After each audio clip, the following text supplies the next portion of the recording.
Les principales raisons tiennent d'abord à des orientations politiques et au fond, sur une durée qui aujourd'hui pourrait être considérée comme étant de 20 à 25 ans, on a vu une démarche très agressive du parti écologiste contre le nucléaire qui a impacté évidemment les gouvernements successifs et notamment les gouvernements de coalition et on en voit aujourd'hui les conséquences.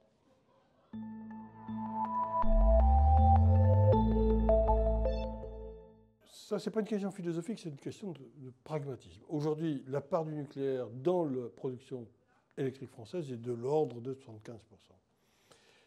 Le parc existant peut encore, s'il est convenablement entretenu et maintenu, nous permettre d'avoir pendant 25 ans cette capacité de production et par conséquent de bénéficier d'un coût exceptionnellement bas de production lié à l'amortissement des installations et de l'outil de production. Donc, à mon sens, l'optimisation pour les Français du fait des engagements ou des investissements qui ont été réalisés dans le passé, c'est de garder à peu près cette équation-là et d'éviter d'appeler à la rescousse de nouveaux investissements renouvelables qui sont beaucoup plus chers et qui détruisent l'équilibre actuel du parc.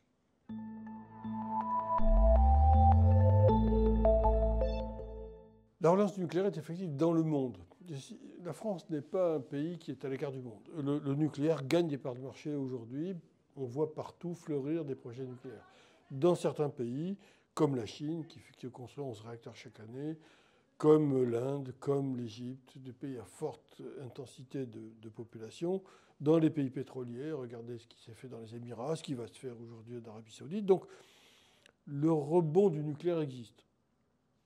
C'est un fait acquis. En France, nous avons malheureusement consacré notre temps à abîmer ce qui avait été conçu. La relance décidée, déclarée, ne s'est pas traduite pour l'instant par grand-chose de très réaliste. Au fond, on manque de moyens humains, après avoir, je dirais, non pas oublié en tout cas, la nécessité de renouveler les équipes, les grands acteurs du nucléaire français étant partis à la retraite progressivement au cours des 20 dernières années. Ils n'ont pas été remplacés, ils ne sont toujours pas remplacés. Nous n'avons plus les moyens financiers, nous n'avons même pas encore reconstitué le design d'un réacteur susceptible de, je dirais, de faire l'objet, de manière réaliste, des projets internationaux et français aujourd'hui. Donc, on est loin du bord, on est loin de la relance telle qu'elle a été annoncée.